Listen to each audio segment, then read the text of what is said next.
राजुरा तालुक्यातील धोपटाळा येथील WCL टाउनशिपमध्ये एका विवाहित महिलेची घरात घुसून निर्घृण हत्या करण्यात आल्याची धक्कादायक घटना उघडकीस आली आहे। या हत्येमुळे संपूर्ण परिसर हादरला असून नागरिकांमध्ये भीती आणि संतापाचे वातावरण निर्माण झाले आहे। मृत महिला शीतल रणधीर कुंभारे वय 36 या उन्हाळी सुट्टीनिमित्त आपल्या मुलीसह माहेरी आल्या होत्या। मात्र सुट्टीसाठी आलेल्या या महिलेचा शेवट इतक्या भीषण पद्धतीने होईल याची कोणालाही कल्पना नव्हती।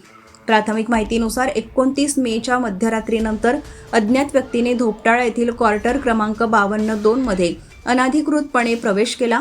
त्यानंतर धारदार शस्त्राने शीतल कुंभारे यांच्यावर जीवघेणा हल्ला करत त्यांची हत्या करण्यात आली। घटनेच्या वेळी त्यांची मुलगीही घरात उपस्थित होती। सकाळी ही घटना उघडकीस आल्यानंतर परिसरात एकच खळबळ उडाली। या हत्येमागील नेमके कारण अद्याप स्पष्ट झाले नसून विविध शक्यतांचा तपास सुरू आहे। मृत महिलेचे पती रणधीर कुंभारे यांच्या तक्रारीवरून राजुरा पोलीस ठाण्यात भारतीय न्याय संहिता अंतर्गत खुनाचा व घरात घुसून गंभीर गुन्हा केल्याचा गुन्हा नोंदवण्यात आला आहे।